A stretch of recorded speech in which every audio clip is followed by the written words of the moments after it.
ನಮಸ್ಕಾರ ಗಾಯ್ಸ್, ನಾನು ಚೆನ್ನಾಗಿದ್ದೀನಿ. ನೀವೆಲ್ಲ ಚೆನ್ನಾಗಿದ್ದೀರಾ ಅಂತ ತಿಳ್ಕೊಂಡಿದ್ದೀನಿ. ಚಿನ್ನ ತಗೊಳ್ಳೋ ಮುನ್ನ ಇದನ್ನು ಚೆಕ್ ಮಾಡಿ. ಮುಂದೆ ಯಾವ ಮೋಸನೂ ಆಗಲ್ಲ.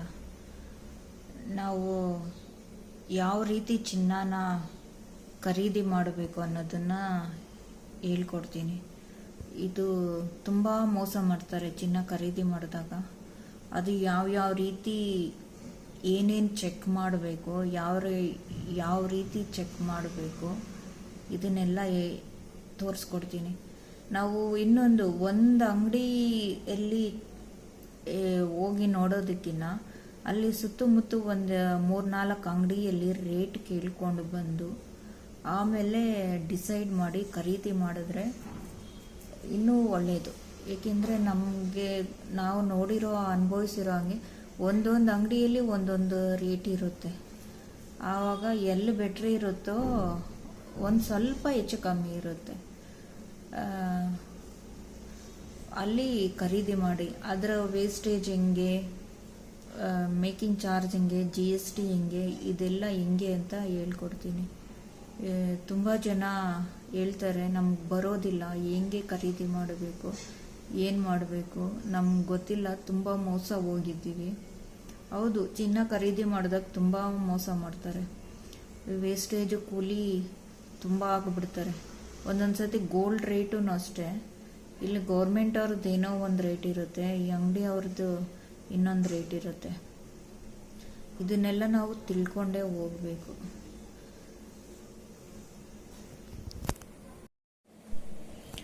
ನಾವು ಯಾವತ್ತು ಪ್ಯೂರ್ ಗೋಲ್ಡು ತಗೊಳ್ಳೋಕ್ಕೆ ಹೋಗಬಾರ್ದು. ಅಂದರೆ ಡೈಲಿ ಯೂಸ್ ಮಾಡೋ, ಈ ಮ್ಯಾರೇಜಸ್ ಆಗಲಿ, ಡೈಲಿ ಯೂಸ್ ಮಾಡೋರೇ ಆಗಲಿ, 24 ಕ್ಯಾರೆಕ್ಟರ್ ಗೋಲ್ಡೇ ತಗೊಳ್ಳೋಕ್ಕೆ ಹೋಗಬಾರ್ದು.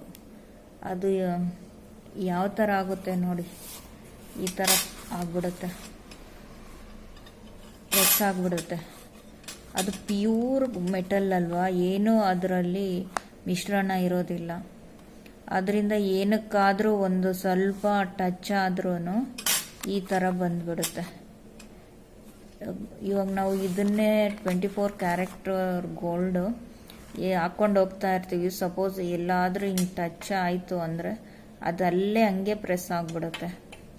ಇದು ಹಂಗೆ ಆಗಿದ್ದು. ಒಂದು ಸ್ವಲ್ಪ ಹಿಂಗೆ ಏನಾದರೂ ಟಚ್ ಆದರೆ ಒಳಗಡೆ ಹೋಗ್ಬಿಡುತ್ತೆ ನೋಡಿ. ಇದ್ರ ಶೇಪೇ ಹಿಂಗೆ ಚೇಂಜ್ ಆಗಿಬಿಡುತ್ತೆ, ಒಂದು ಸ್ವಲ್ಪ ಟಚ್ ಆದರೂ ಅಷ್ಟೆ.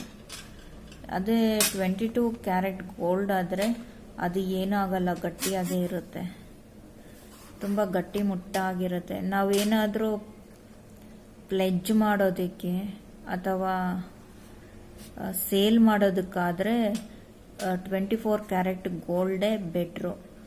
ಬಟ್ ನಾವು ಹಾಕ್ಕೊತೀವಿ, ಅದು ಮ್ಯಾರೇಜಸ್ಗೆ ಆಗಲಿ ಆ ಥರ ಏನಾದರೂ ಹಾಕ್ಕೊತೀವಿ ಅಂದರೆ 22 ಕ್ಯಾರೆಟ್ ಗೋಲ್ಡು, 916 ಗೋಲ್ಡು ಬೆಸ್ಟ್. ಇದು ಪ್ಯೂರ್ ಮೆಟಲ್, ಇದರಲ್ಲಿ ಏನೂ ಮಿಕ್ಸ್ ಮಾಡಿರೋದಿಲ್ಲ. ಆದರೆ ಇದರಲ್ಲಿ 916 ಅಥವಾ 22 ಕ್ಯಾರೆಟ್ ಗೋಲ್ಡಲ್ಲಿ 8% ಅಥವಾ 9% steel, copper or other metal ಇರುತ್ತೆ. ಇದರಲ್ಲಿ 8% 9%ವರೆಗೂ, ಇನ್ನು 92% ಮಾತ್ರ ಗೋಲ್ಡ್ ಇರುತ್ತೆ. ನೆನ್ಪಿಟ್ಕೊಳ್ಳಿ, 22 ಕ್ಯಾರೆಟ್ ಗೋಲ್ಡ್ ಅಥವಾ 916 ಗೋಲ್ಡಲ್ಲಿ. 20 ಕ್ಯಾರೆಟ್ ಗೋಲ್ಡ್ ಆದರೆ ಅದರಲ್ಲಿ ಇನ್ನೂ ಮಿಕ್ಸ್ ಮಾಡಿರ್ತಾರೆ, ಸ್ಟೀಲು, ಕಾಪರ್ ಅಥವಾ ಬೇರೆ ಏನಾದರೂ ಮಿಕ್ಸ್ ಮಾಡಿರ್ತಾರೆ. ಅದರಲ್ಲಿ 83.3% ಮಿಕ್ಸ್ ಮಾಡ್ತಾರೆ. 916ಅಲ್ಲಿ 8% ಮಿಕ್ಸ್ ಮಾಡಿದ್ರೆ 8 or 9% ಮಿಕ್ಸ್ ಮಾಡ್ತಾರೆ. 20 ಕ್ಯಾರೆಕ್ಟರ್ ಗೋಲ್ಡಲ್ಲಿ 83.3% ಮಿಕ್ಸ್ ಮಾಡ್ತಾರೆ. 18 ಕ್ಯಾರೆಕ್ಟರ್ ಗೋಲ್ಡಲ್ಲಿ 75% ಮಿಕ್ಸ್ ಮಾಡ್ತಾರೆ. 25% ಅದರ್ ಮೆಟಲ್ ಇರುತ್ತೆ, ಇನ್ನು 75% ಮಾತ್ರ ಗೋಲ್ಡ್ ಇರುತ್ತೆ. ಇದರಲ್ಲಿ 25% ಬೇರೆ ಮೆಟಲ್, ಕಾಪರು, ಸ್ಟೀಲು ಏನಾದರೂ ಮಿಕ್ಸ್ ಮಾಡಿರ್ತಾರೆ.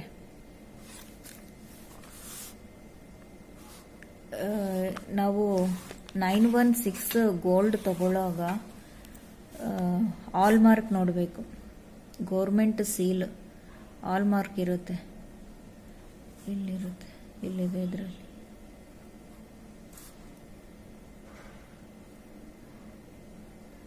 ಇಲ್ಲಿದೆ. BIS ಸಿಂಬಲ್ ಇರುತ್ತೆ. BIS ಅಂದರೆ ಬ್ಯೂರೋ ಆಫ್ ಇಂಡಿಯನ್ ಸ್ಟ್ಯಾಂಡರ್ಡ್. ಈ ಥರ ಬರುತ್ತೆ. 916 ಈ ಸಿಂಬಲ್ ಇರುತ್ತೆ. BIS ಅಂತಿರುತ್ತೆ. ಇದು ತುಂಬ ಇಂಪಾರ್ಟೆಂಟು. ಇದನ್ನು ನೋಡೇ ಖರೀದಿ ಮಾಡಬೇಕು. ನೀವು ಈ ಸಿಂಬಲ್ ಇಲ್ಲ ಅಂದರೆ ನೀವು ಖರೀದಿ ಮಾಡೋದಕ್ಕೆ ಹೋಗಬೇಡಿ. ಆವಾಗ ನಿಮಗೆ ಟೋಪಿ ಹಾಕಿದ್ದಾರೆ ಅಂತಲೇ ಅರ್ಥ. ಈ ಸಿಂಬಲ್ ಇಲ್ಲ ಅಂದರೆ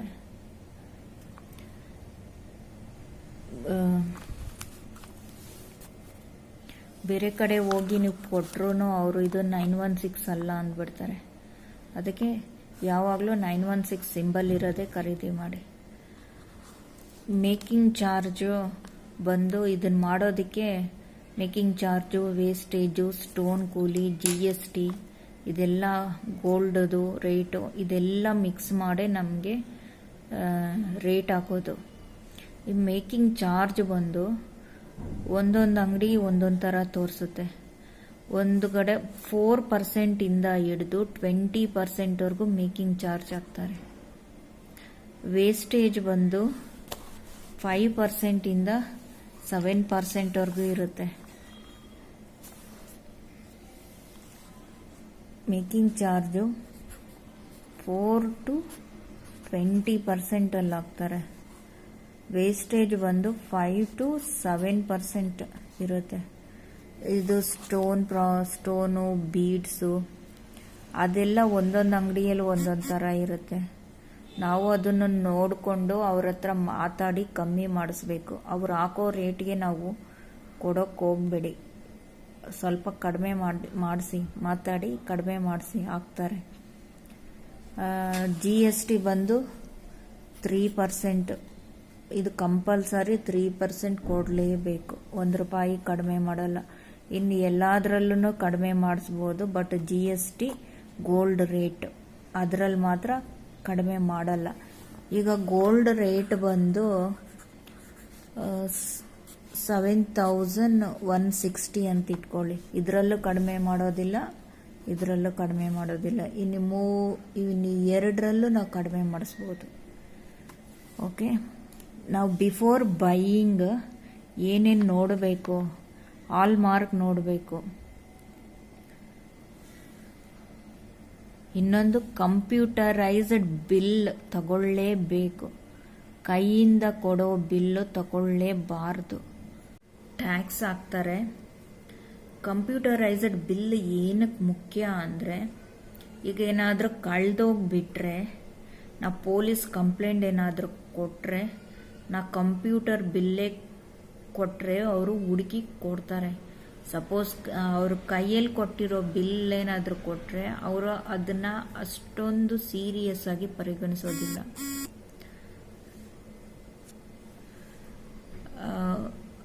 ಇದು ಕಂಪ್ಯೂಟ್ರಲ್ಲಿ ಎಲ್ಲ ಡೀಟೇಲ್ಸು ಇರುತ್ತೆ. ಯಾರು ಏನು ಮಾಡೋದಕ್ಕೆ ಆಗೋದಿಲ್ಲ. ಹಾಗಾಗಿ ಪೊಲೀಸರು ತುಂಬ ಸೀರಿಯಸ್ ಆಗಿ ಎತ್ಕೊಳ್ತಾರೆ. ಮತ್ತು ನಾವು ಕೋರ್ಟಲ್ಲಿ ಏನಾದರೂ ಇದಕ್ಕೆ ಸಂಬಂಧಪಟ್ಟಿದ್ದ ಕೇಸ್ ಏನಾದರೂ ಬಿದ್ದರೂ ನಾವು ಫೈಟ್ ಮಾಡ್ಬೋದು, ಇದು ನಮ್ಮದೇ ಅಂತ. ಕೈಯಲ್ಲಿರೋ ಬಿಲ್ಗೆ ಫೈಟ್ ಮಾಡಿದ್ರೆ ಅಷ್ಟೊಂದು ವ್ಯಾಲ್ಯೂ ಇಲ್ಲ.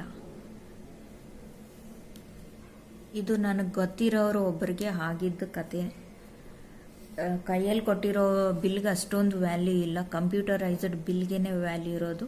ಇದು ನಾನು ಕಣ್ಣಾರೆ ಇದನ್ನು ನಾನು ನೋಡಿದ್ದೀನಿ. ಯಾವತ್ತೂ ಕಂಪ್ಯೂಟರೈಸ್ಡ್ ಬಿಲ್ಲೇ ತೆಗೆದುಕೊಳ್ಳಿ. ತುಂಬ ಕಷ್ಟ. ಕೈಯಲ್ಲಿ ಇರೋದೇನಾದರೂ ಬಿಲ್ ಇಸ್ಕೊಂಡ್ಬಿಟ್ರೆ ಆಮೇಲೆ ಅದು ನಿಮ್ಗೆ ಸಿಕ್ಕಿದ್ರೆ ಸಿಗುತ್ತೆ, ಇಲ್ಲಾಂದರೆ ಇಲ್ಲ. ನೀವು ಫೈಟ್ ಮಾಡೋದಕ್ಕೆ ತುಂಬ ಕಷ್ಟ ಆಗ್ಬಿಡುತ್ತೆ. ಇದನ್ನು ಯಾವ ರೀತಿ ಕೌಂಟ್ ಮಾಡಬೇಕು ಅನ್ನೋದು ಸ್ವಲ್ಪ ಜನಕ್ಕೆ ಗೊತ್ತಿರೋದಿಲ್ಲ. ಅದು ಹೇಳ್ತೀನಿ ನೋಡಿ. ಇವಾಗ ವೇಸ್ಟೇಜ್ ಬಂದು 4% 20% ಇರುತ್ತೆ ಅಂದ್ಕೊಳ್ಳಿ. 20% ತೆಗೆದುಕೊಳ್ಳಿ. 20%. ಮೇಕಿಂಗ್ ಚಾರ್ಜ್ ಬಂದು 5% ಹಾಕೊಳ್ಳೋಣ, 7% ಹಾಕೊಳ್ಳೋಣ. GST ಬಂದು 3% ಹಾಕೊಳ್ಳೋಣ. ಅವಾಗ ಈ ಮೂರು ಕೌಂಟ್ ಮಾಡಿದ್ರೆ 20% ಇರುತ್ತೆ. ಇವಾಗ ಗೋಲ್ಡ್ ರೇಟ್ ಎಷ್ಟಿರುತ್ತೆ? 7,160 ಇರುತ್ತೆ. ಆವಾಗ 7,160 ಇಂಟು 20 ಹಾಕ್ಕೊಂಡು 10 ಗ್ರಾಮ್ಸ್ಗೆ ಮಾಡೋಣ. ಆಮೇಲೆ ಆವಾಗ ಎಷ್ಟು ಬೀಳುತ್ತೆ ಅಂದರೆ 1,4,320 ಬೀಳುತ್ತೆ. ಇದು ವೇಸ್ಟೇಜು, ಮೇಕಿಂಗ್ ಚಾರ್ಜು, GSTನೇ 14,320 ಬೀಳುತ್ತೆ. ಆವಾಗ ಇವಾಗ ನಾವು 10 ಗ್ರಾಮ್ಸ್ಗೆ ಕೌಂಟ್ ಮಾಡೋ ಹಂಗಿದ್ರೆ 7,160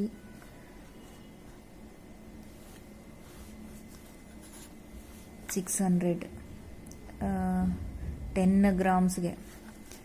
ಆವಾಗ 14,320 ಆವಾಗ ಎಷ್ಟು ಬೀಳುತ್ತೆ? 0 2 9 5 8 ಇಷ್ಟು 85,920 ರೂಪಾಯಿ ಬೀಳುತ್ತೆ 10 ಗ್ರಾಮ್ಗೆ. ವೇಸ್ಟೇಜು, ಮೇಕಿಂಗ್ ಚಾರ್ಜು, GST ಎಲ್ಲ ಸೇರಿಸಿ.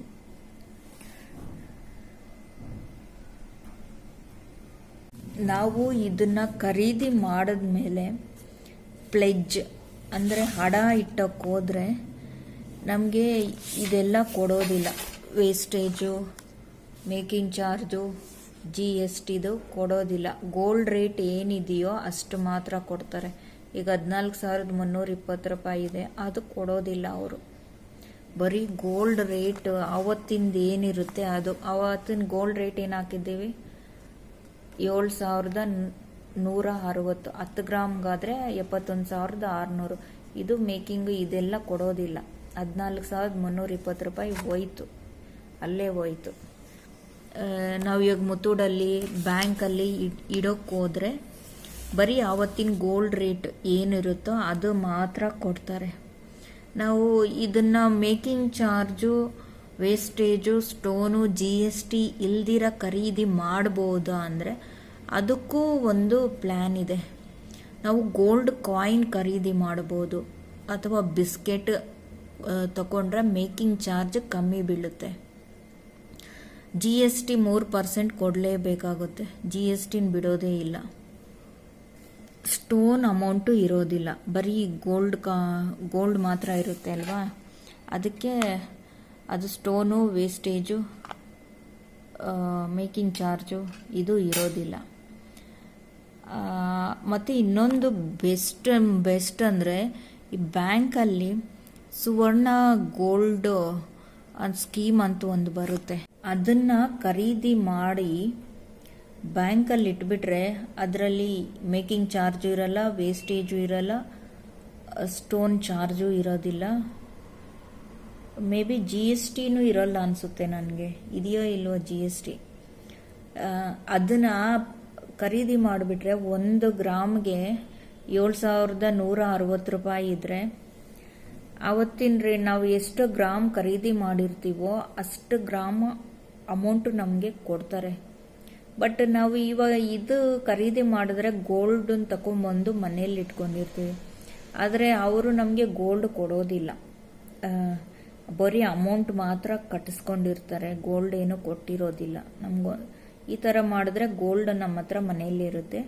ಅದು ಚೀಟಿ ಥರ ಕಟ್ಟೋದು, ತಿಂಗಳ ಇಷ್ಟಿಷ್ಟು ಅಂತ. ಅದು ಅಂದರೆ ವೇಸ್ಟೇಜು, ಮೇಕಿಂಗ್ ಚಾರ್ಜು ಅದೆಲ್ಲ ಇರೋದಿಲ್ಲ, ಸ್ಟೋನ್ ಚಾರ್ಜು ಇರೋದಿಲ್ಲ. ಕಮ್ಮಿ ಅಮೌಂಟ್ಗೆ ಜಾಸ್ತಿ ಖರೀದಿ ಮಾಡ್ಬೋದು. ಗೋಲ್ಡು ನಮ್ಮ ಹತ್ರ ಇರೋದಿಲ್ಲ, ಈ ಕಳ್ಳರ ಭಯನೂ ಇರೋದಿಲ್ಲ.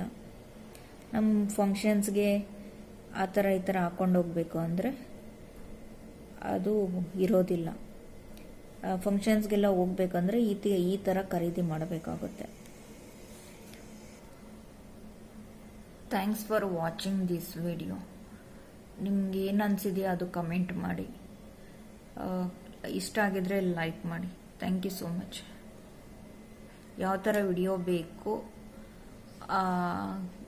ಅನಿಸಿದ್ರೆ ಆ ವಿಡಿಯೋದು ಕಮೆಂಟಲ್ಲಿ ಹಾಕಿ ಮಾಡಿ ತೋರಿಸ್ತೀನಿ.